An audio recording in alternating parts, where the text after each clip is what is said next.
Ladies and sinners, welcome to another Tuesday evening edition of the Sin City Sports Show presented by IE Sports Radio, IE Vegas. Yes, your direct feed for all that is sports. All that is Vegas sports for that matter, because we are a show built for the Vegas sports fans. I'm your host, Cale Henderson. We're back at it again. Again, Tuesday evening edition. 7 p.m. Pacific Standard Time to 8 p.m. Pacific Standard Time. Or, when we feel like getting off. Until Larry B yells at me. We are going to talk about Vegas sports, baby. And that's what we do around here. Listen, we understand the Raiders absolutely sucked this year. And it was a letdown, especially after the offseason we saw. But there's still some really good Vegas sports. The Golden Knights are killing it. They're still first in the West. They're still first in the Pacific. They're kicking ass, taking names, scoring goals. They are on a 2-game losing streak. I'll give you that. UNLV Basketball. It's lit, or whatever the kids say these days. UNLV basketball's killing it. The men's and women's UNLV basketball teams are absolutely killing it. UNLV football staff is finally filled. Coach Odom has his complete staff. We have a lot to cover tonight. We're going to go over all of those topics. On top of that, the quarterback rumors, which are already circulating after last night's Buccaneers loss. The Raiders quarterback rumors. We're going to address that. What I think. We'll talk about, SB Nation. They have a list of quarterbacks. I do like SB Nation. I think Bill Williamson does an excellent job. We'll look at what he thinks. And I can't wait to talk to you guys about what I think is going to happen at the quarterback position or should happen. Then we're going to talk about, roster needs. And then the draft. We're going to finish up the show with the draft because the draft is around the corner, folks, and you guys already know.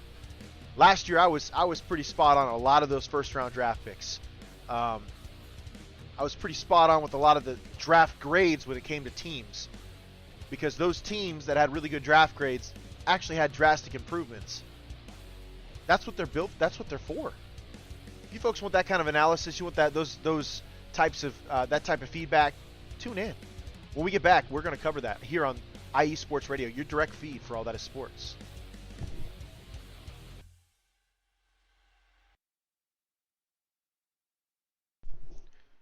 And welcome back, folks. Welcome back to another edition of the Sin City Sports Show, presented by IE Sports Radio, your direct feed for all that is sports. I'm your host, Cale Henderson. We're back at it again. Taryn, thank you so much for being in. He said, have a great show. As always, you're a great teammate. Adam, thank you so much. Good to see you. Yes, the Kraken are really starting to sneak up on him. I'm glad you brought that up, man, because I actually sent you a message. I didn't mean to, during your show, I didn't mean to word it the way I did. What I asked was, Adam, do you think that the Vegas Golden Knights really showed an excellent blueprint for expansion teams in hockey? I don't know if there will be another one anytime soon. There could be, because there's only 31 teams. Maybe they want to even it out to 32. I'm not sure. But I think the Kraken are in really good position, especially for, what is this, year 2? I mean, they look excellent, man. They're making a run. And I have a theory, man. I'm wondering if that's, picking the 6th best player basically on everybody's roster is a recipe for expansion teams to do well. On top of that, you have the number 1 draft. Now, hockey's a bit different. You don't really rely on your draft picks very early. You want them to get some development. But yeah, overall, I don't know. I'm just looking at it from a long-term perspective. Do you think the way the expansion is set up has helped the Vegas Golden Knights be that blueprint for the Seattle Kraken, man? Let me know your thoughts on that aspect. Before we get into the show, we're going to talk about our beloved platform here. You guys know what it is, IE Sports Radio. For 8 years, IE Sports Radio has been bringing you amazing content ranging from interviewing legendary athletes to building tailor-made shows dedicated to all major sports cities around the country. All the while, we've continued to be by the fans, for the fans, and with your help, we are ready to take the next step. When you go to our website, iesportsradio.com, you'll see our Patreon link with 5 different tiers. The first one starting at just $5 a month. This donation gets you shout-outs on all 32 of our shows. Higher tiers include IE Sports Radio merchandise, access to our podcasting university, which actually kicks off January 21st, and even a chance to be featured on a segment of our flagship show, The Defining Moment, hosted by the man, the myth, the legend himself, Larry B. Thank you all very much for continuing to make IE Sports Radio your direct feed for all that is sports. That is our platform, folks. We got to love our platform. Speaking of platforms, make sure you folks tune in, follow, like the IE Vegas, the IE Sports Radio platforms, the Twitter platforms. Sin City underscore IESR. You can get at me at my personal at Kale underscore Henderson, where we talk all things that are sports. I mean, sometimes life, maybe some Call of Duty if you're on my personal page, because I have a bit of a bone to pick with them, but we'll save that for another day. We are going to touch base on those Vegas, that Vegas Legion. We also want to give a quick shout out to Optic Scumpy, man. Seth Scumpy is a legend in the Call of Duty community, one of the greatest champions ever, one of the most clutch performers ever. Like, he's basically the Tom Brady of Call of Duty. He has announced his retirement. He's going to go straight into full content creation. I hope he is as fruitful, if not more fruitful, than guys like my favorite TP Polchow, who is a former Call of Duty champ as well. Merc, Maven, all those boys, man. Karma, I'm telling you guys, man. Formal, all of those guys were Optic legends, and I wish Optic Scump nothing but the best, man, because he seems like he's a good dude. Yes, there were times where he was cocky, but he was kind of the face of Call of Duty for, I don't know, almost a decade now.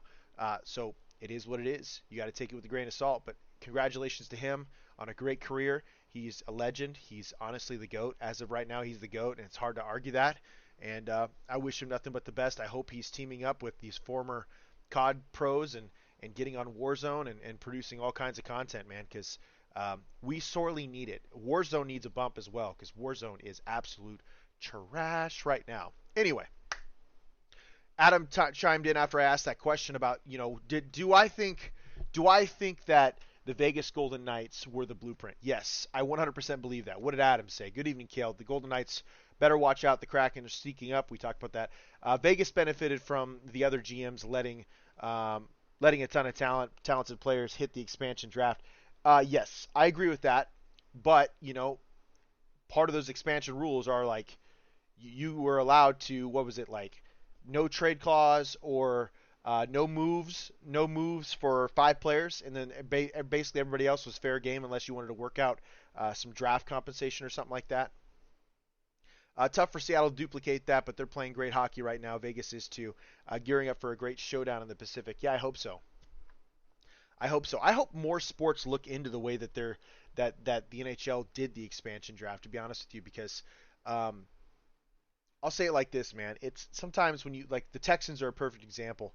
They were a horrible team when they started out. Yes, they had Andre Johnson. I think David Carr was much better than people gave him credit for.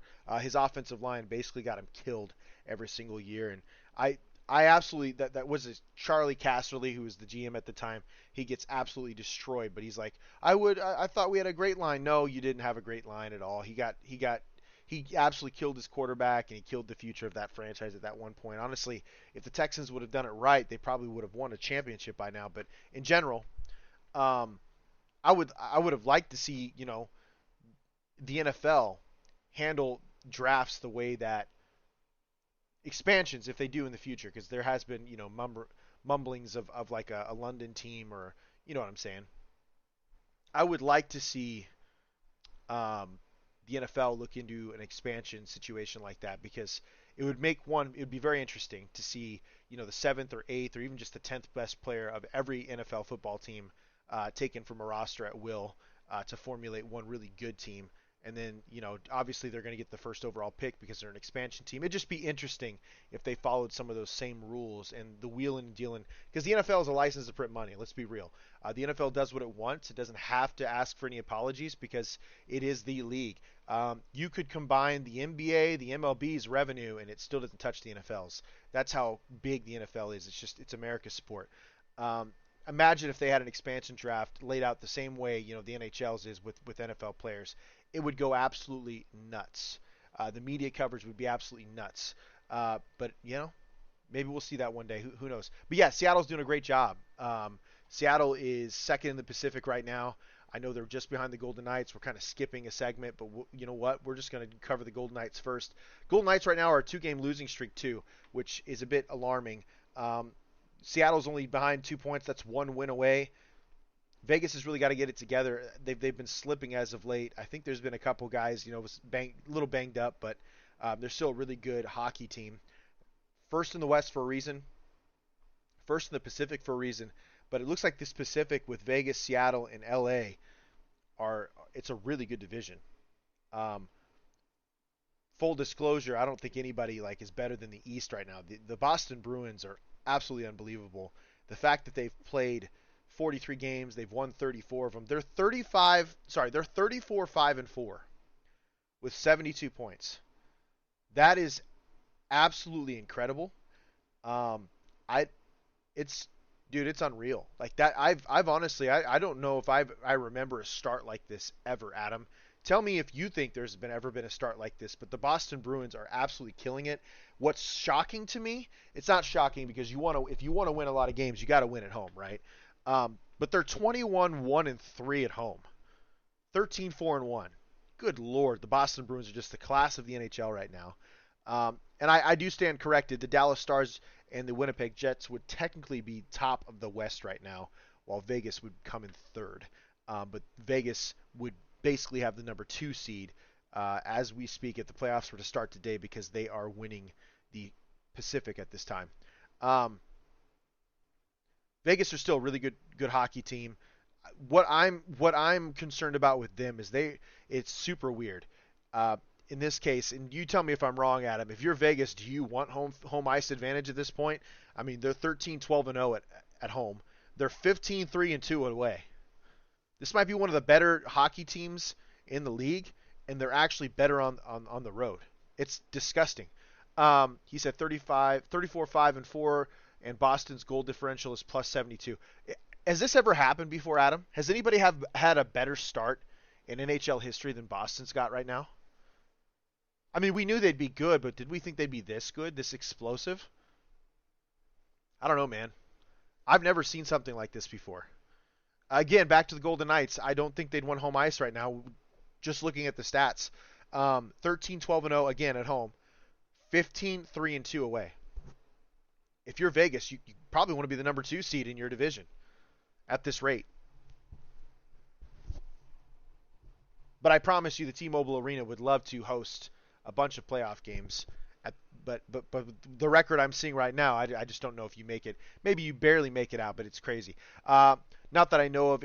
This is 80s Gretzky Oilers kind of good. I agree. Yeah, dude, it's so weird you bring that up. Because I was talking with a buddy about it the other day. He's a big Bruins fan. He actually mentioned the Gretzky Oilers, dude. That's super crazy. And then he was talking about like how dominant Gretzky was when he was a King as well. I don't know, but the Gretzky Oiler days, I don't know, man. I don't know if you can beat that. It's kind of crazy. Um, yeah, Boston's absolutely killing it. And what can you do about it? Plus 72 point differential in 43 games. That's absolutely disgusting. And just for folks out there, if you guys want to know a little bit more about um, hockey, make sure you guys tune in to the Neutral Zone hosted by Adam Karnick. That is literally the hour before the Sin City Sports Show. That is basically would be 6 p.m. Pacific Standard Time. Um, Adam says you always want home ice, but privately I don't think Vegas would mind starting on the road one bit. Yeah, dude, the disparity in the records, home and versus away, is kind of crazy. Usually they're a better home team. And Vegas is always packed. But yeah, 15-3 and 2 on the road, that's kind of absurd too when you look at it like that. But yeah, there's no way around it, man. The Boston Bruins are the class of the NHL right now, and it's nuts. Transitioning over to UNLV, the football team, they have their staff. Coach Odom discussed it. He's very happy with the staff. I would say the only blemishes that are really going on right now with UNLV football program and their staffing, with him formulating the staffing, the recruiting just doesn't look that great. I think this will be a down year. And I'm kind of concerned because Marcus Arroyo really had this team improving. Hopefully Coach Odom can reach out to those existing commits that Coach Arroyo had and save them, because I know a few of them kind of decommitted as soon as Coach Arroyo was let go. Coach Odom's really got to show up. He's got to do his thing. He's got to let these Vegas kids. There's a ton of high schools in Vegas that play good football. This Southwest region of the United States has some good football. They should be taking advantage of Texas. They're really close. It's a hop, skip, and a jump for some families. Probably only like 6 to 8 hour drives, stuff like that. I mean, you don't necessarily want them to have to do that every single weekend, but still, you can arrange things. Um, there are a ton of kids in Texas. You could throw a rock and hit a 3-star in Texas. Man, I think UNLV really needs to take advantage of that. Southern California is another one they really need to take advantage of. Again, you can throw a rock and hit a really, really good football player in Southern California. The southwest portion of the United States just branches off in anything and everything, and Coach Odom needs to take advantage of that. I do like their offensive coordinator. I think Brennan Marion out of Texas. It should be interesting to see them implement some of those Sarkisian principles, offensive principles on this football team because uh, there's a lot you could do with UNLV. I mean, they were putting up 50 points a game when all their boys were healthy.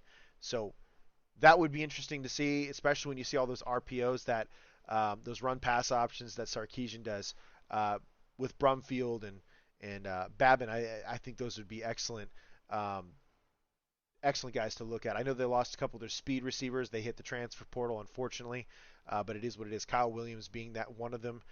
He was their speed guy. He was one of their better receivers. They're going to miss him. Hopefully, Coach Odom can keep him from transferring, but he had a hell of a year, so who knows? Maybe Williams is going to be looking elsewhere. Coach Odom is happy with the staff. It's cool. I'm not happy with the way things went down with Bobby Petrino.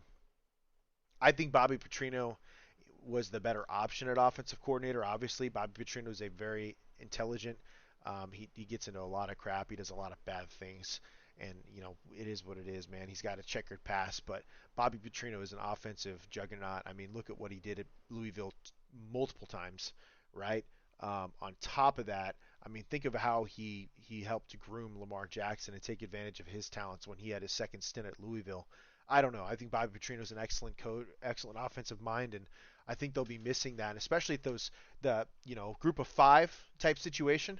Bobby Petrino would kill it there. I just don't think it'll be as challenging. Yes, you need the dudes, you need the Jimmies and Joes to make it work, but Bobby Petrino, he would have been excellent.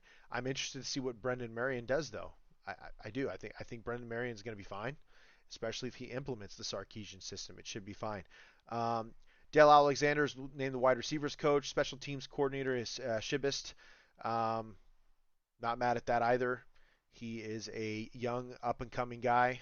I would well young for coaches. Um, yeah, Bobby Petrino, for you folks that were interested, I said he was hired on, and then the SEC kind of stole him away. I think Jimbo Fisher's grasping at straws, man, and he wanted to bring in an intelligent, experienced play caller. So yeah, I think you'll see Bobby Petrino heading over.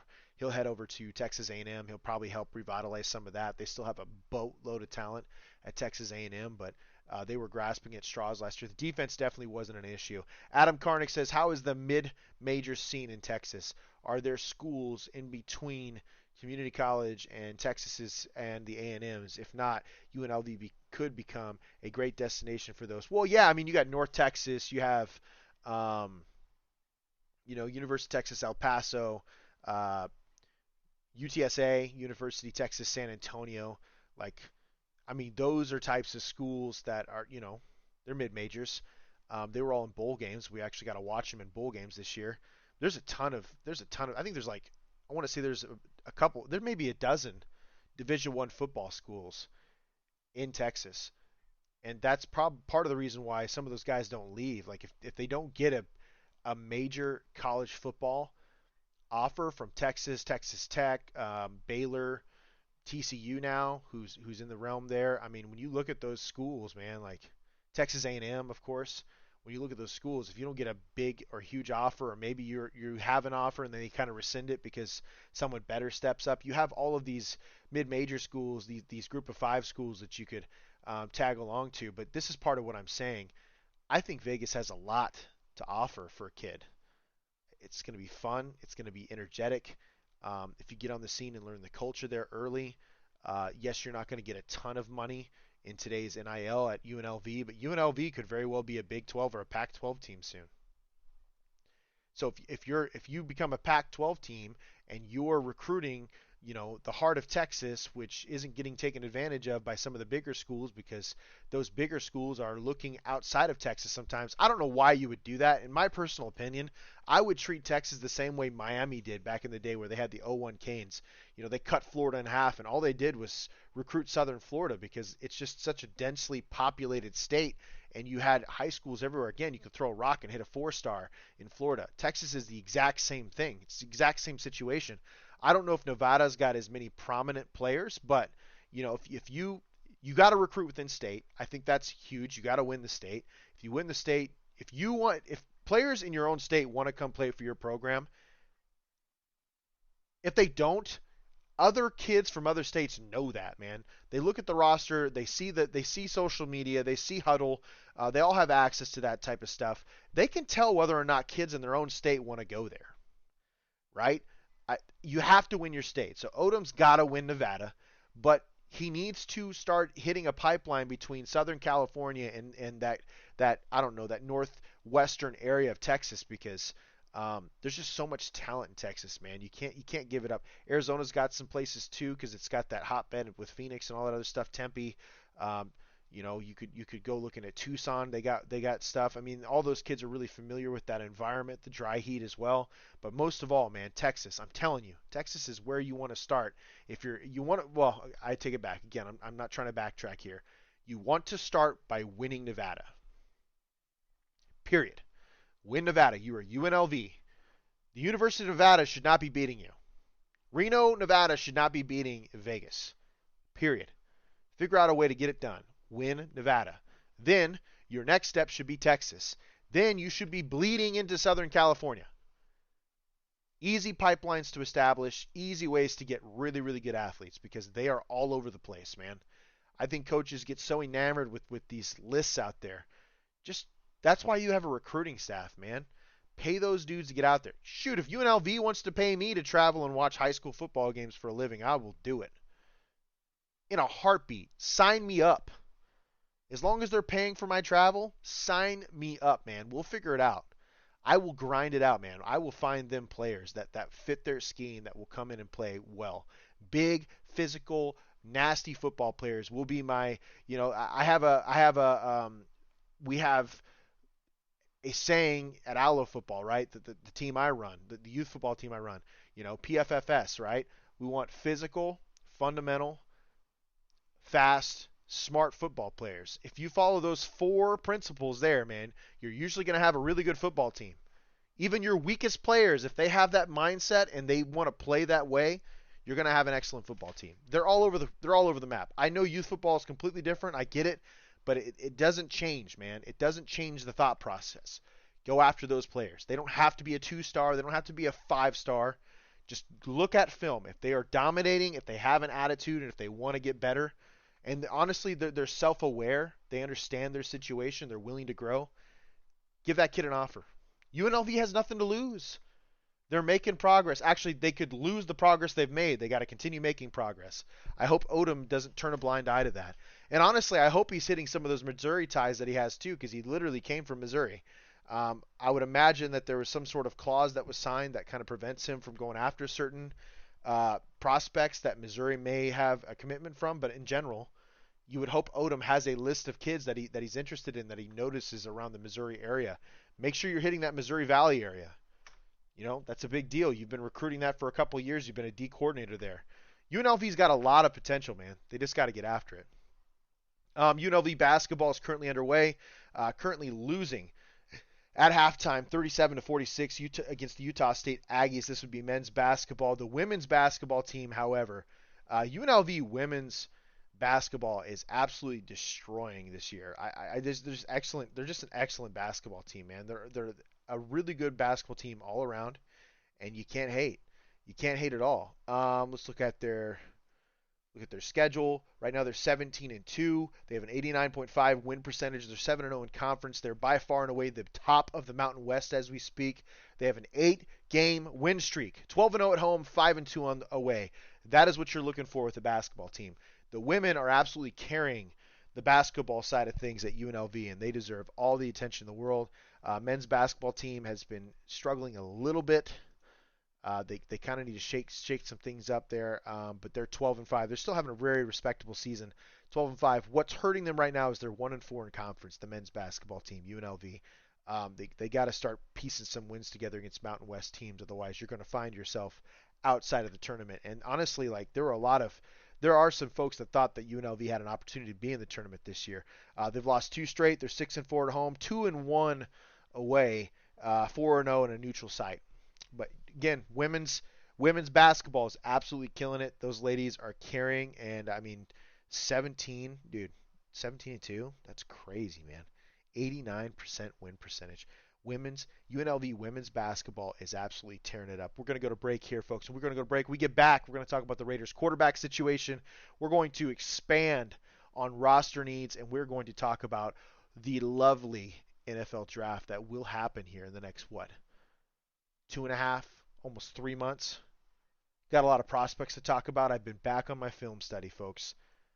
Yeah, I'm hoping to be the IE Sports Radio draft expert. So if you are one of my teammates listening and you are looking for somebody for a small segment, I'm not there to dominate your show. I would just love to contribute to it. If you want to talk about your draft needs for your team, hit me up. When we get back here on IE Sports Radio, your direct feed for all that is sports.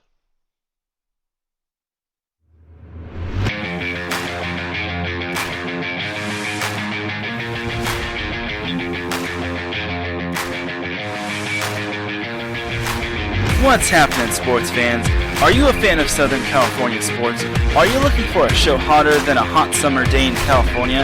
Then look no further than the SoCal Supreme Sports Show, where I talk about all things Southern California sports. That's right, all sports teams from Southern California. From the hard-hitting tackles of the NFL, to the killer crossovers and big three-pointers of the NBA and WNBA, to the grand slams of the MLB, to the bone-chilling goals of the NHL, and to the booming kicks of the MLS, the SoCal Supreme Sports Show has it all for you. Oh, and let us not forget about the college sports as well. So join me, Taryn Rodriguez, every week here on IE Sports Radio, your direct feed for all that is sports.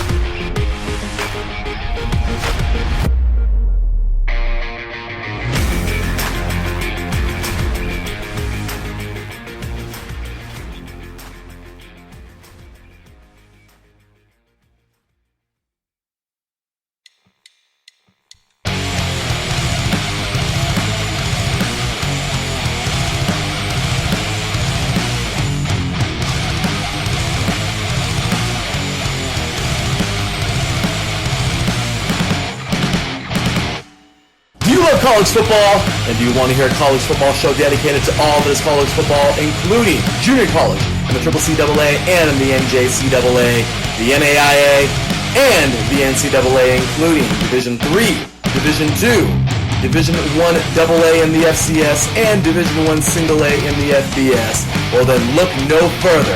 Join myself, Larry B., and my colleagues, Mr. H-Town Blake Henley, and Mr. Christian Espinoza, each week during the college football season for the latest in college football on 3 and Out College Edition, right here on IE Sports Radio, your direct feed for all that is sports.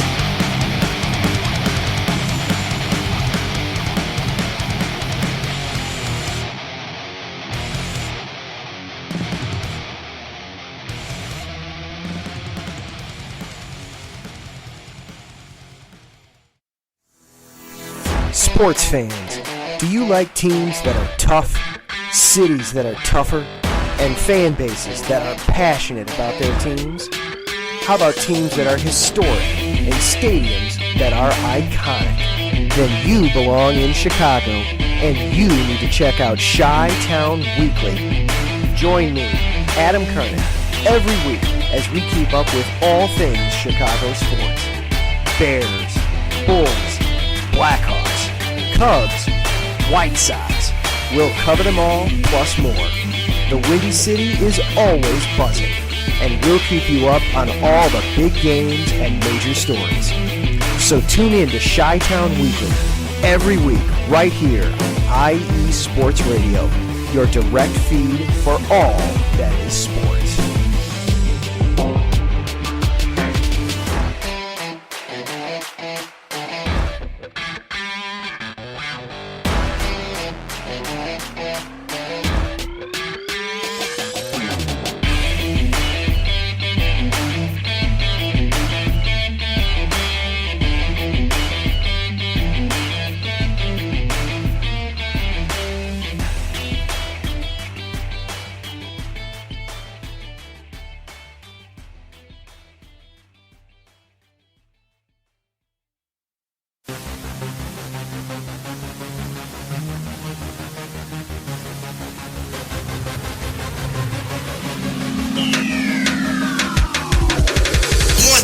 everybody. This is Taryn Rodriguez.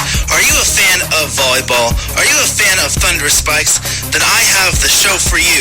Set Point, where I cover NCAA men's and women's volleyball, high school boys and girls volleyball, beach volleyball, and even professional volleyball. Catch the action every week here on IE Sports Radio, your direct feed for all that is sports.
Welcome back, ladies and sinners, to another Tuesday evening edition. This is the halfway mark, halftime. We're back from halftime with Sin City Sports Show, presented by IE Sports Radio, your direct feed for all that is sports. I'm your host, Cale Henderson.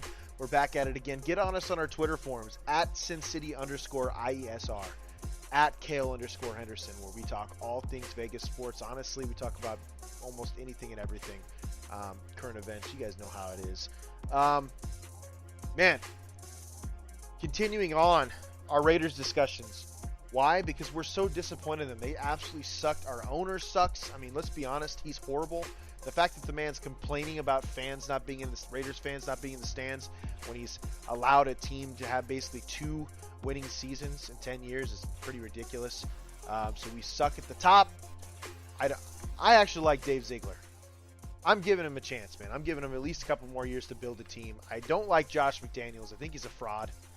I think he's just a bad head coach, man.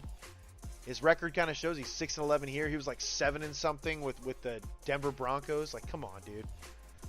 If the man ain't cheating, he's not winning. Let's just be real about it. People want to point the finger at Derek Carr. I'm not trying to get into that discussion, right? We all know that he had his little, he had his sermon. He basically hosted the Las Vegas church, and he kind of aired out some grievances. But he was very professional about it. He had the upper hand, the tongue-in-cheek thing. He was the bigger man, if you will. And he just said it. He said it is what it is. Like, he accepts his end of things, but he also believes there was disingenuous things going on. And I agree with that. And now you got people out there trying to throw Derek Carr under the bus, saying he had a bad attitude or he was a bad leader. He just wasn't about the culture. I don't think that's the case. In my personal opinion, I think Josh McDaniels is a legendary play caller as an offensive coordinator. He needs, Bill and Tom pulling the strings. It is what it is, man. That doesn't take anything away from him as a play caller. I just don't think he's a good leader of men.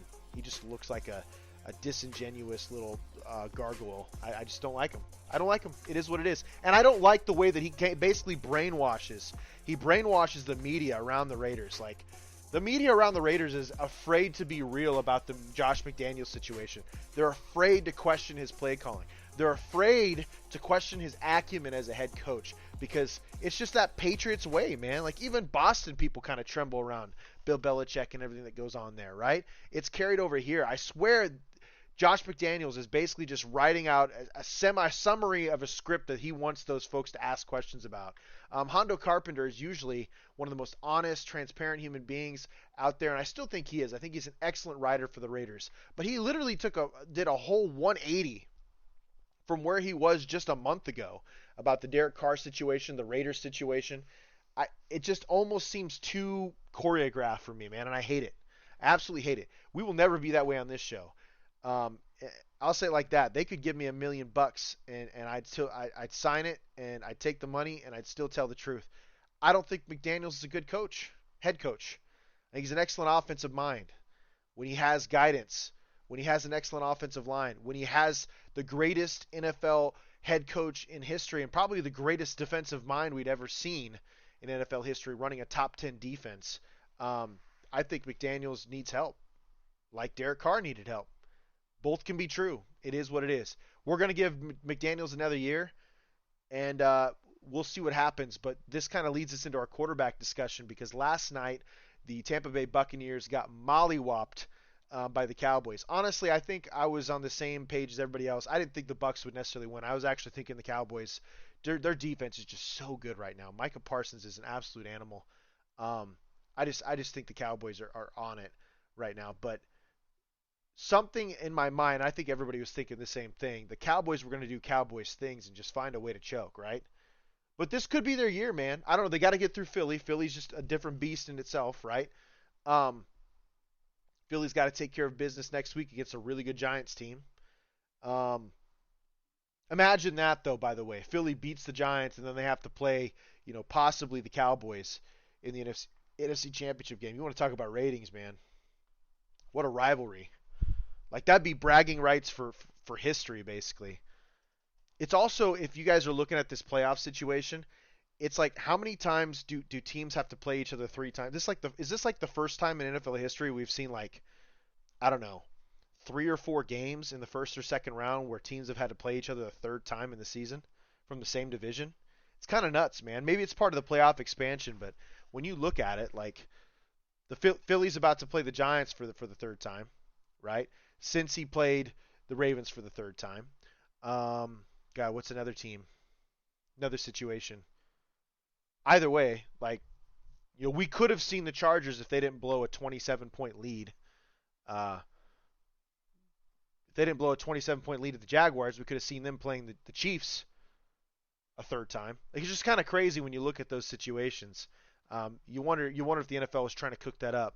But Tom Brady and the Tampa Bay Bucks got mollywopped yesterday. Tom Brady did not look like the Tom Brady we've seen for years. And honestly, he had excuses for most of the season because the offensive line was hurt, but his top 3 guys, his center, Ryan Jensen, it's his first game back, so you can understand how that might be a little rusty, but he still looked really good. His 2 offensive tackles were back. They just can't run the football, man. What's going on with the Tampa Bay Buccaneers, too, by the way, with that situation? You have Leonard Fournette. You have decent-sized linemen. Like, what's happening in that front? On top of that, Mike Evans, Chris Godwin, Julio Jones, those guys were kind of ineffective. And in reality, the Cowboys did an excellent job of rushing the middle of the offense because that's how you beat Tom Brady. You collapse the pocket and you rush those A gaps, man. Because if you get any pressure there, homie gets happy feet like any quarterback should, right? He's just Tom Brady, and he had Bill Belichick and a top offensive line and defense for years. He's still Tom Brady. He's still the greatest quarterback we've ever seen. Obviously, 7 Super Bowl wins, but now we got the rumors starting up because the season's over for him, and he was already asked questions. What's your plan next year? Dude's gonna give his professional or political, response that he always does. I'm just gonna get a good night's sleep and reflect on things.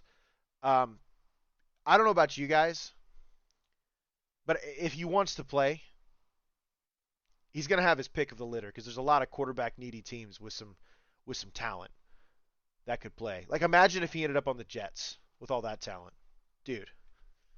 And how poetic would that be if he wins the Jets their first Super Bowl since Joe Namath, beating Bill Belichick twice? That'd be absolutely unreal. Miami's a good spot, but the Miami Dolphins recently came out saying Tua is the starter in 2023. That's right now. They're trusting the doctors, but yeah, they're trusting Tua to be back next year. So that's probably not a destination for anybody unless something drastic happens. So yeah, I mean, Brady's going to be the talk of the discussion. If he wants to play, he's going to have suitors, and I know the Raiders will be one of them. But if you're Tom Brady, why would you want to play for the Raiders right now? Like, their offensive line is garbage. You have two really good offensive linemen, right? And I think Dylan Parham's one of those guys. You have potential in Thayer Mumford, but Andre James, in my opinion, is one of the worst centers in the league. And Alex Bars was absolutely horrible. I think he allowed pressures on almost 70% of the dropbacks against the Chiefs in that final game of the season. Alex Bars has been pretty bad most of the year. The team's been very good run blocking. I think they're ranked 17th in the league in run blocking, but pass blocking, yeah, the most important part of offense anymore in today's NFL. They're ranked like 27th, 28th in pass blocking. A bottom 5 offensive line yet again. And we changed offensive line coaches. We changed schemes. Probably a more simplified, more favorable scheme. Yeah, it's just not looking good, man. Why would Tom Brady want to come here? Other than the weapons, don't get me wrong. Devontae Adams, Darren Waller, Hunter Renfrow. If Matt Collins is brought back on a reasonable deal, if they could find a way to bring Josh Jacobs back, that'd be huge. But I don't know, man. Like, if I'm Brady, I'm looking at this defense, I'm looking at this offensive line, and I'm saying, hell no. Hell no. Adam says, I know it's early, but what players/positions are you liking for the Raiders at 7? Yeah, we're going to cover that here in a little bit. I'm going to cover the quarterback thing, man. We'll go right into that. The Raiders' biggest position of need right now is the offensive line. If they want to get back to being a contender in this division, they have to get back to physically abusing the defensive lines in our division. Because they have the weapons. They have the pass-catching weapons. I don't think they have to spend that in the draft by any means. And in my opinion, I don't think you do that unless it's a freakish stud anyway. The Raiders need to go defensive line. They've been second to last or the worst team in sacks the last 3 to 4 years, and ever since Khalil Mack left, essentially. So the Raiders really need to look at beefing up that interior defensive line or a pass rusher. That's what I would do at 7, Adam. We'll kind of talk about those guys here in a little bit because I do have the PFF draft board up, and then I can kind of talk to you guys about what I think the Raiders should do. So Tom Brady is an option for the Raiders. We get that. We understand that. If the Vegas Raiders can convince Tom Brady to come, it's only because they're going to use every single bit of resource that the Raiders have to building up that offense, building up that offensive line, and building up that defense. Period. Any bit of cap space they have, any kind of restructuring they do, is to bring in players that are going to make a difference and help the Raiders contend year one. Because from what we saw last night, I'm not saying Tom Brady's done, but we're getting close, man. He's not Peyton Manning Broncos, right? Like the very end of Peyton Manning's career, Tom Brady. There's not even close to that. I still think he can throw the ball really well. You saw it. But you could tell he's just, it's a different game, man. And when you look at the defensive drafts the last couple of years, you can just tell that defenses are getting better. Teams are not scoring as many points. It is what it is. I think scoring in the league is actually down this year from last year, and it's not a surprise because the last couple drafts, the first rounds have been dominated by defensive players. The second one, and I'm kind of quoting Sports Nation here. I'll give you guys my thoughts on what they had to say. Brady's an obvious option. Mark Davis will probably want him. It is what it is.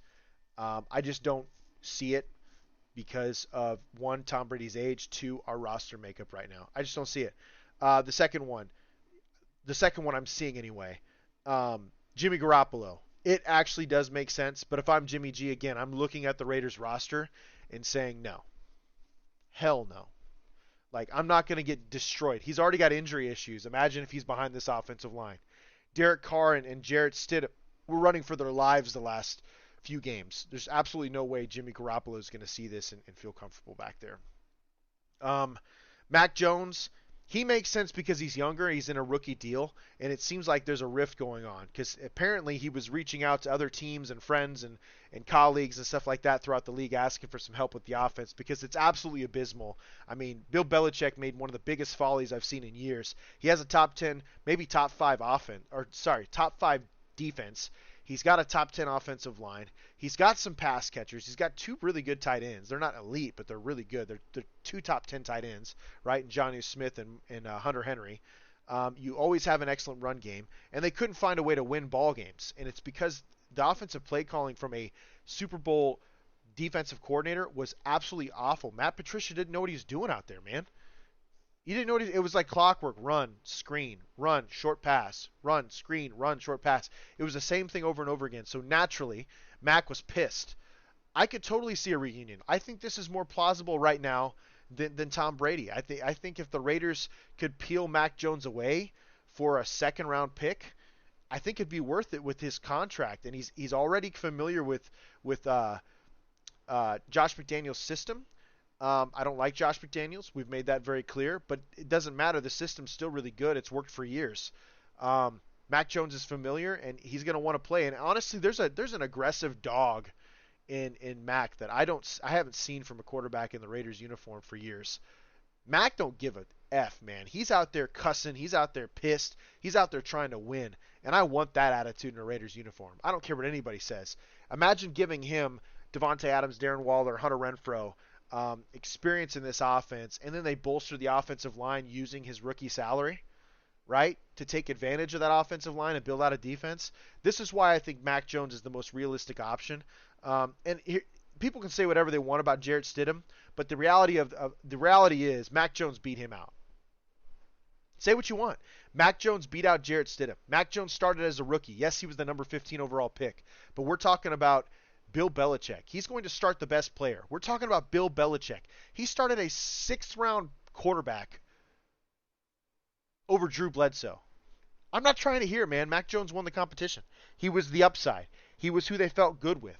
As long as Devontae Adams is happy, the Raiders should still be up there. To be honest with you, man, I don't think they can make a decision based on Devontae's feelings, man. Really, I don't think they can do that. The Raiders have to make a harsh but long-term decision. And that's got to come from Dave Ziegler, not Josh McDaniels, because Josh McDaniels, he ain't it, man. The only way he's winning games is if he has a perfect situation. Kind of like a quarterback we knew about. I'm sorry, it is what it is. But in all realism, Mac Jones on his rookie salary can come in. You can pay Josh Jacobs. I think they get rid of him because the Patriots' way is to not give a running back a second contract. Although Josh McDaniels has come right out and said they're going to keep Josh Jacobs. Josh Jacobs will be a running back in 2023 for the Raiders. They can still franchise him, but you can only franchise one player, so it'll be interesting to see what happens there. Yes, Mac Jones is the most realistic option for the Raiders at quarterback.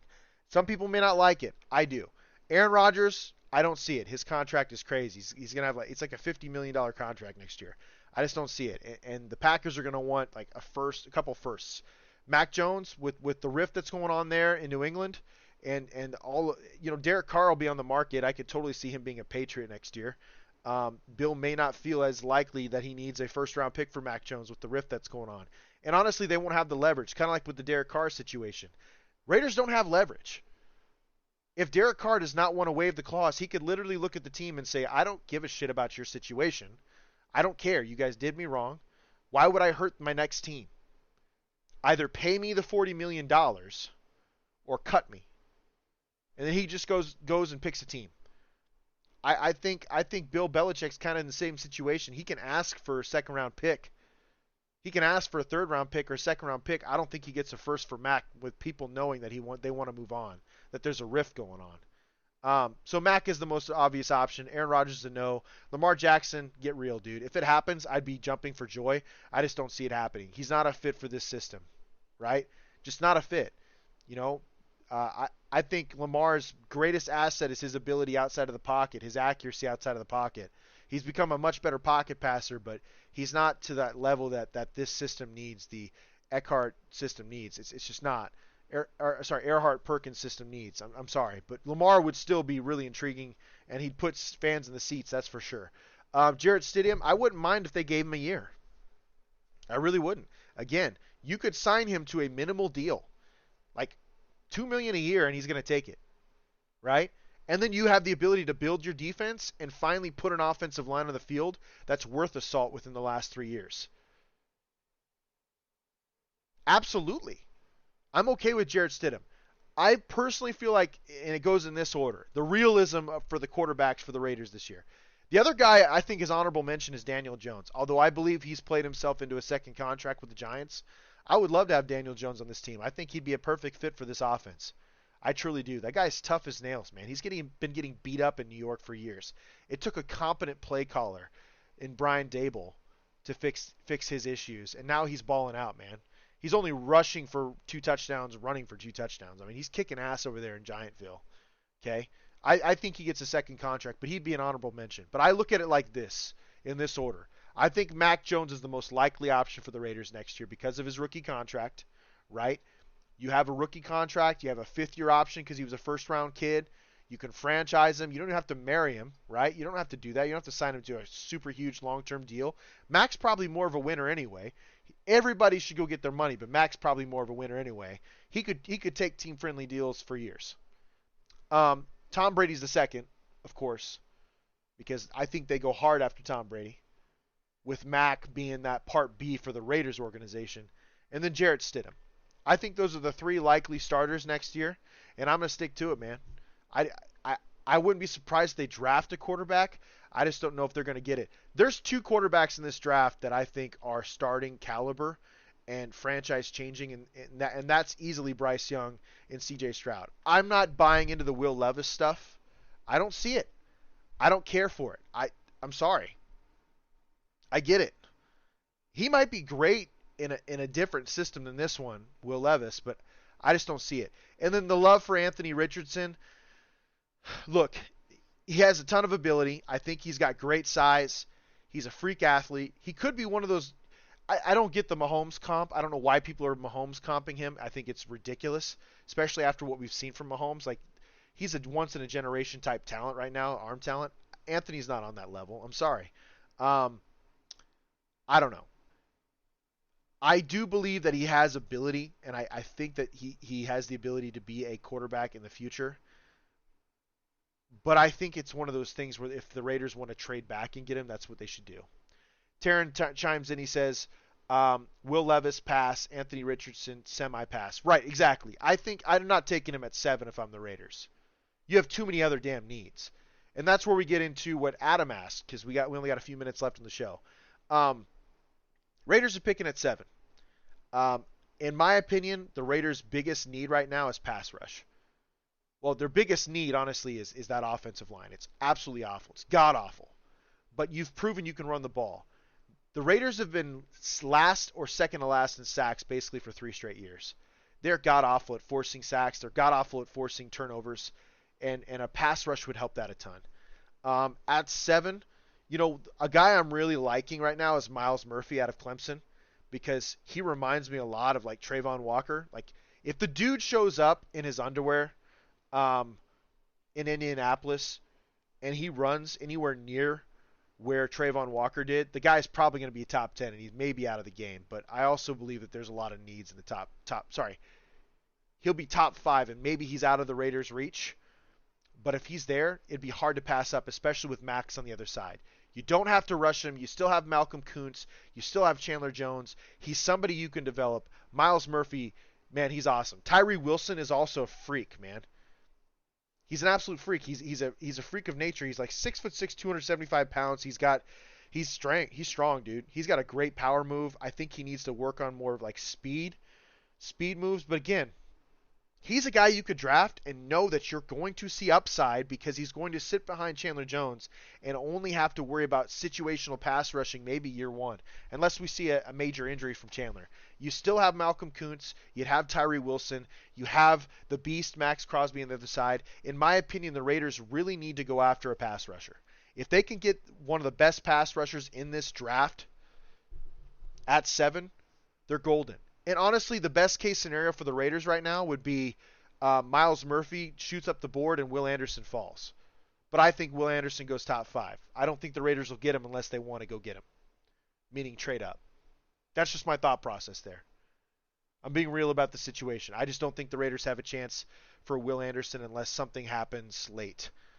Because C.J. Stroud and Bryce Young somehow will go in the top 3. Jalen Carter is the best draft prospect in this draft so far, in my opinion. Will Anderson's right behind him, and then you have the 2 quarterbacks.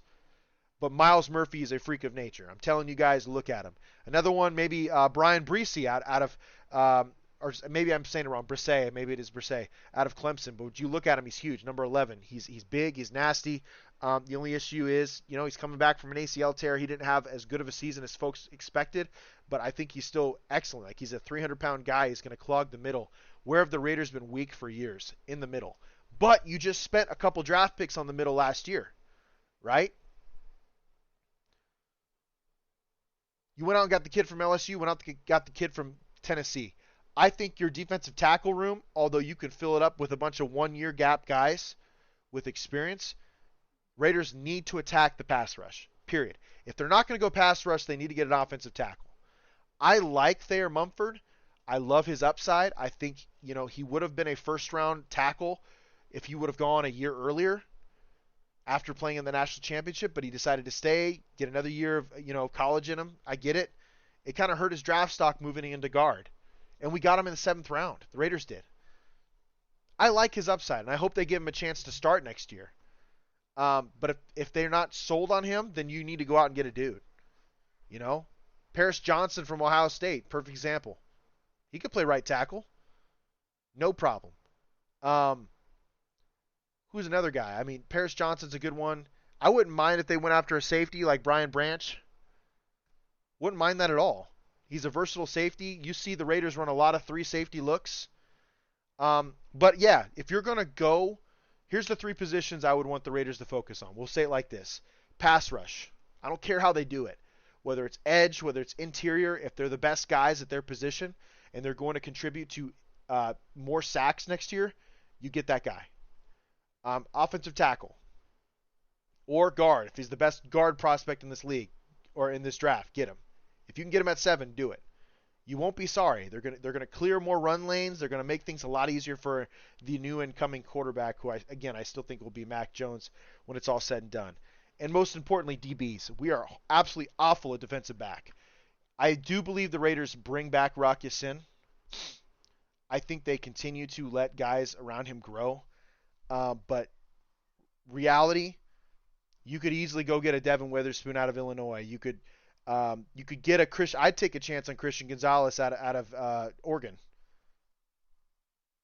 Size, speed. I mean, dude's long. He's fast. Come on, man. I'd take him. Devin Witherspoon out of Illinois. I mean, he looks like an NFL corner.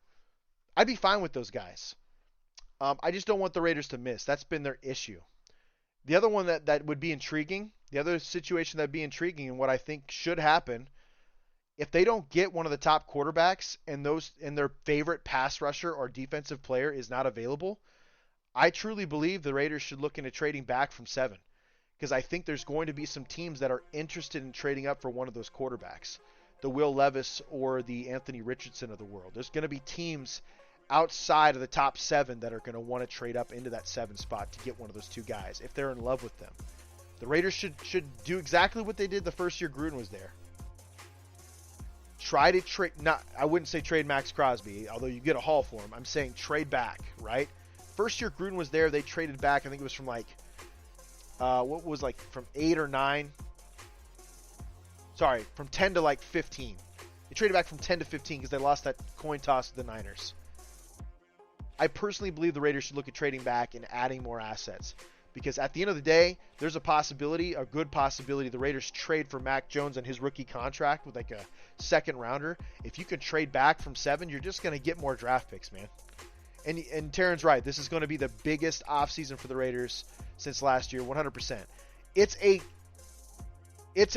roster that could be built into a beast really quick because you got the top skill positions taken care of.